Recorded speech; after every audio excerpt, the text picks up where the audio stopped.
Morning guys, samahan nyo ako mag-MOA. Short ride lang. Time check natin 5:38 ng umaga. Let's go, tara, punta tayo ng MOA. Konting ensayo lang. Ting.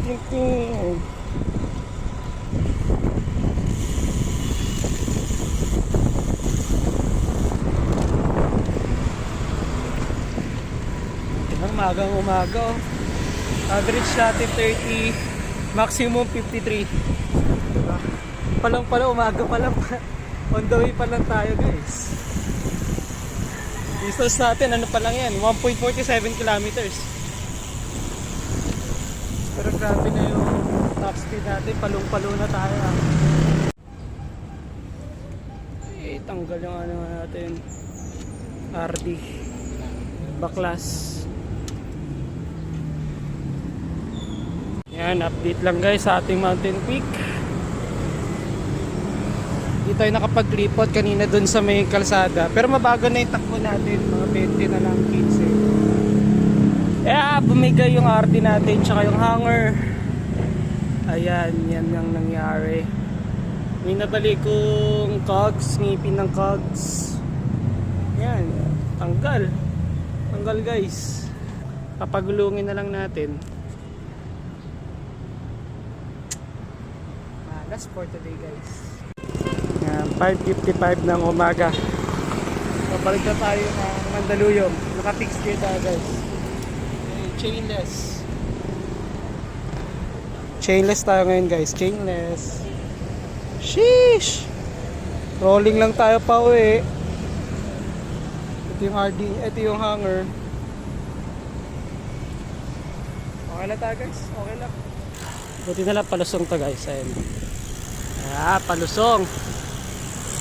Okay. Chainless. We are chainless guys.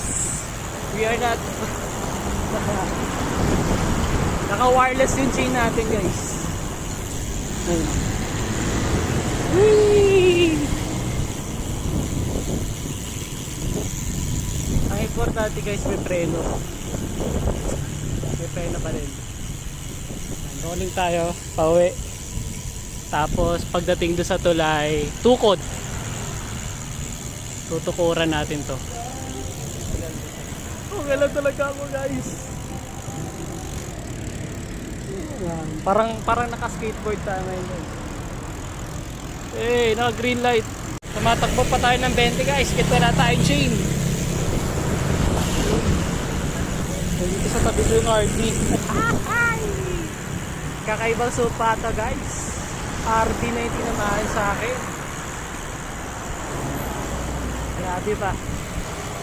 Pero be positive lang guys. Baka may ano lang. Baka may reason kung bakit nangyayari yung ganito sa atin. Baka ayaw tayo pamuwang ngayon. So yan. Sayang. Tulak-tulak nga tayo guys.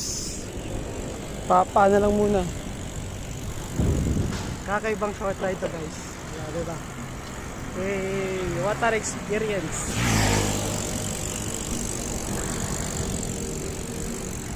Wireless bike. Wireless chainless bike guys. Yan, malapit na tayo sa may silo. Ahon guys. Tukod. Wireless chain. Finally, dito tayo sa may Martinez. Hardin na Pag-asa. Nakauwi na rin tayo guys. Yun lang muna yung video natin ngayon. At maghahanap pa ako ng mga pyesang i-orderin na kailangan ng palitan. Guys. Palit RD, palit hanger. Let's go. Update ko na lang kayo guys. Next video.